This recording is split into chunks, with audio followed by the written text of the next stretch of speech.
नमस्कार। इन दिनों पूरे राज्य और देश में एक चर्चा चल रही है कि वन नेशन वन इलेक्शन।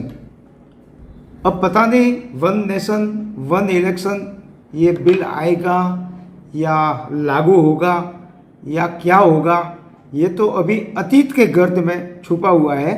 लेकिन वन नेशन वन इलेक्शन यदि लागू किया जाता है तो ये देश एक बहुत बड़े खर्चे से बच जाता है।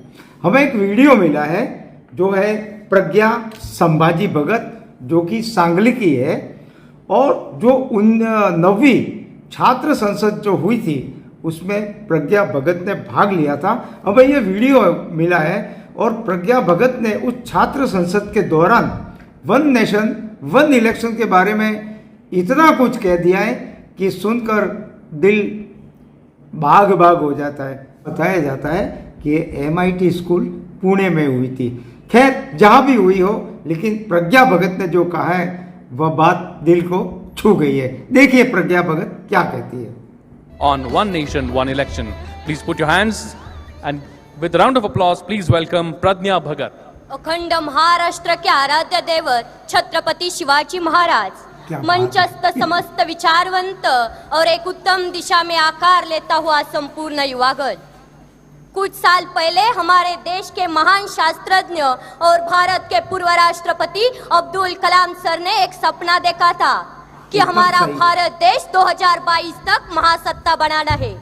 आज 2019 साल शुरू है। मुझे नहीं पता कि 3 साल में हम महासत्ता बन सकेंगे या नहीं, लेकिन देश में बार बार होने वाले चुनाव, उनकी वजह से बर्बाद होने वाले समय, पैसे और निर्माण होने वाली अस्थिरता की वजह से हमारे देश को महासत्ता बनने में बड़ी रुकावट है, जिसको चाहे तो हम दूर कर सकते हैं एक देश एक चुनाव संकल्पना के माध्यम से। नमस्ते, मैं प्रज्ञा भगत छात्र संसद में युवाओं का प्रतिनिधित्व करते हुए अपनी बात रख रही हूँ। 2009 के लोकसभा चुनाव में चुनाव आयोग द्वारा खर्च हुई रकम थी 1700 करोड़। 2014 के लोकसभा चुनाव में वही खर्च था 4000 करोड़। अनुमान है कि इस बार के चुनाव में यही खर्च बढ़कर 7000 करोड़ से ज्यादा हो सकता है। ये सभी लोकसभा चुनाव के खर्च के आंकड़े हैं। बाकी हमारे देश में विधानसभा चुनाव और कई तरह के चुनाव होते हैं, जिसमें होने वाला सरकारी खर्च लोकसभा चुनाव से कई गुना ज्यादा होगा। अगर ये सभी चुनाव एक साथ हो जाए तो हमारे देश के कई हजार करोड़ रुपए बच जाएंगे।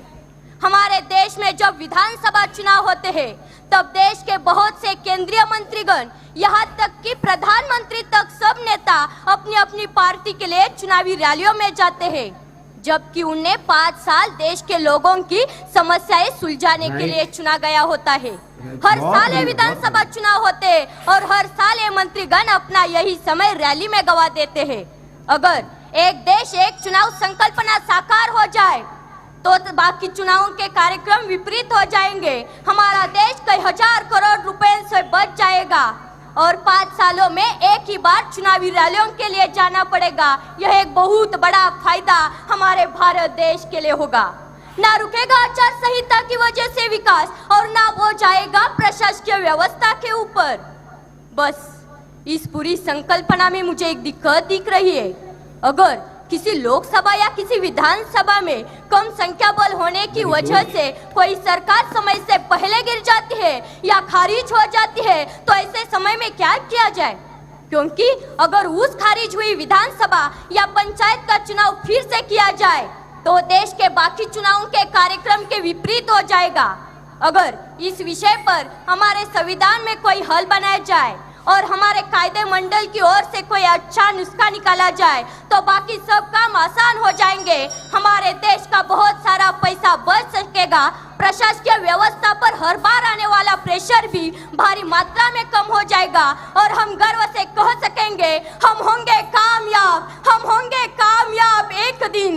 मन में है विश्वास, पूरा है विश्वास, हम होंगे कामयाब एक दिन, हम होंगे कामयाब एक दिन। जय हिंद, जय महाराष्ट्र, जय Shivrai. Thank you very much, Pradnya. I request Dr. D.K. Kharath and Dr. Vrishali Kulkarni to join hands and felicitate and congratulate Pradnya Bhagat. Congratulations, Pradnya. and thank you very much for putting your views on this very important topic in Indian Students' Parliament. A big round of applause, my friends, for Pradnya Bhagat.